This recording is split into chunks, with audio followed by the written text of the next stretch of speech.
Juru bicara KPK Ali Fikri menyatakan pembacaan putusan ditunda karena dari penelusuran kontak erat diketahui salah satu anggota Dewan Pengawas KPK berinteraksi dengan karyawan yang terkonfirmasi positif COVID-19. Hari ini KPK akan langsung melakukan tes usap kepada sejumlah karyawan untuk mencegah meluasnya penularan virus corona. Sidang etik Ketua KPK Firly Bahuri sudah 2 kali ditunda. Pada tanggal 31 Agustus yang lalu, sidang dengan agenda pemeriksaan saksi ditunda setelah ditemukan 23 pegawai dan 1 tahanan KPK terjangkit COVID-19. Ketua KPK Firly Bahuri dilaporkan maki ke Dewas KPK karena dinilai bergaya hidup mewah dengan menaiki helikopter dalam kunjungan pribadinya di Sumatera Selatan pada 20 Juni lalu. Penundaan sidang pembacaan putusan terhadap 2 orang terperiksa tersebut dilakukan karena dibutuhkannya tindakan cepat terhadap penanganan dan pengendalian virus COVID-19 di lingkungan KPK, khususnya pada Dewan Pengawas.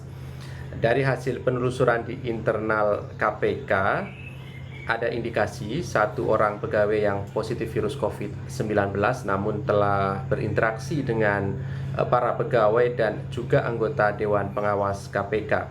Oleh karena itu hari ini akan dilakukan tes swab terhadap pihak-pihak terkait tersebut.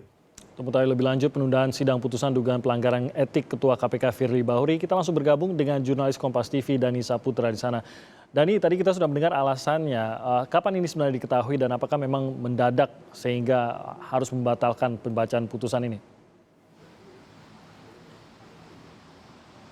Ya, selamat pagi Timothy dan juga saudara. Memang informasi yang kami dapatkan tentang penundaan sidang etik oleh Dewas KPK untuk terperiksa Ketua KPK Firly Bahuri dan juga Ketua Wadah KPK Yudi Purnomo baru kami dapatkan sekitar pagi tadi pada pukul 6 waktu Indonesia Barat.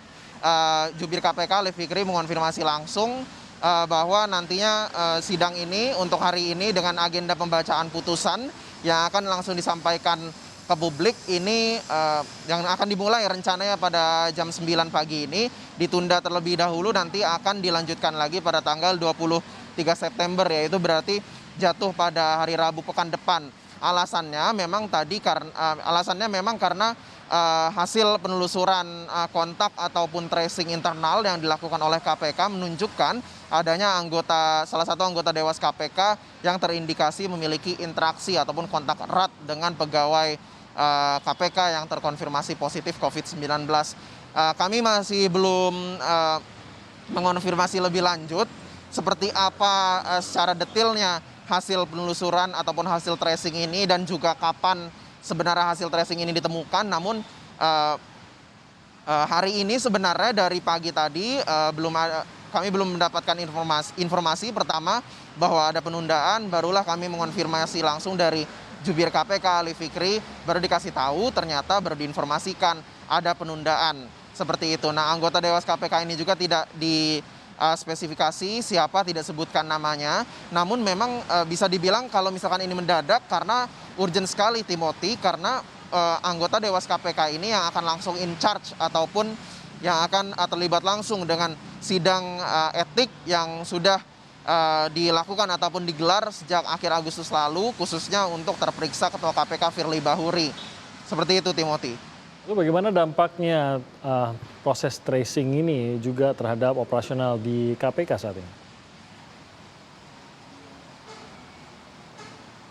Ya Timothy, kalau misalkan dari pantauan saya sejak pagi tadi baik di KPK Gedung Baru dan juga Lama di tempat saya melaporkan sekarang ini sebenarnya masih banyak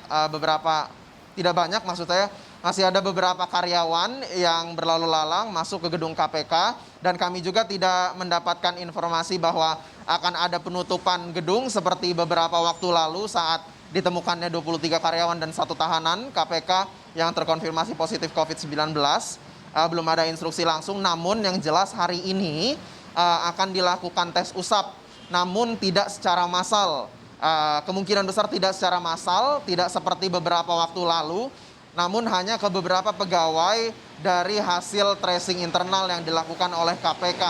Untuk sejauh ini memang informasi yang kami dapatkan ada 69 pegawai KPK yang terkonfirmasi positif COVID-19, 31 diantaranya sudah sembuh, Dan juga pada tanggal 7 sampai 11 September yang lalu sudah dilakukan tes massal atau tes usap secara massal kepada sekitar 1.900 karyawan ataupun pegawai KPK sebagai upaya penanggulangan ataupun pencegahan penyebaran virus yang lebih luas.